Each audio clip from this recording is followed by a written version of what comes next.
First of all I think ఈ response, ఈ energy నాకు ఇప్పుడు అర్థమైందండి. మీరు హీరో గారిని ఎందుకు గుంటూరు వస్తే గుర్తెట్టుకోమన్నారని.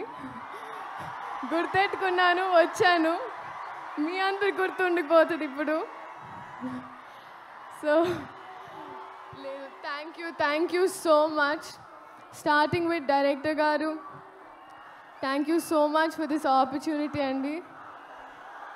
ఎన్ని పుస్తకాలు చదివితేనో, ఎన్ని ఎక్స్పీరియన్సెస్ ఉంటేనో ఆ నాలెడ్జ్ అంతా అలా మీరు దారబోస్తారు ఒక ముక్కలో, ఒక మాటలో, ఒక పాటలో. అండ్ అదే మాకు that means so much to us.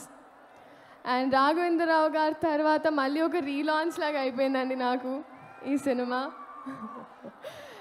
And thank you so much Ammu, మీ క్యారెక్టర్ నా చేతిలో పెట్టినందుకు.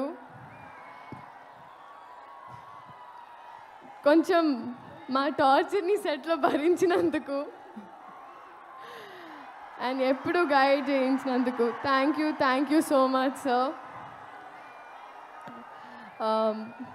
సార్ మహేష్ బాబు గారు,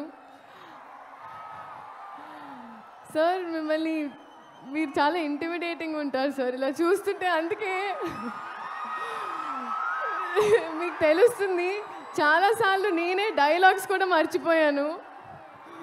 so thank you for being so patient sir. కానీ నిజంగా sir, I would like to tell you today that నేను ఇంటికి వెళ్ళినప్పుడు ఫస్ట్ డే ఆఫ్ షూట్ తర్వాత మీతో when I went back home, నన్ను ఇంట్లో వాళ్ళు అడిగారు ఎలా ఉంటారు ఏంటి అని. మామూలుగా ఎలా అయితే హౌ దే ఆస్క్ ఎవ్రీవన్. నా మనసు నుంచి ఒకే మాట వచ్చింది సార్, ఒక బంగారపు విగ్రహానికి ప్రాణం పోస్తే ఎలా ఉంటుందో అలా. అంటే బయట నుంచే కాదు, కానీ ఆయన మనసు కూడా అంతే అన్నాను sir. That's what I felt.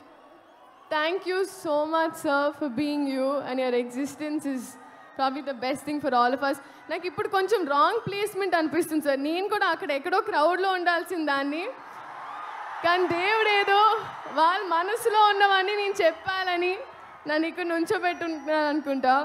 So thank you so much sir. We all love you. And uh DOP గారు మనోజ్ గారు, ఆయన అయితే he spoiled all of us అండి. ఎందుకంటే 3-4 కెమెరాలు తెచ్చి, మామూలుగా ఒక 2 days ఆఫ్ షూట్ ఉంటుంది అంటారు ఒక సీన్కి.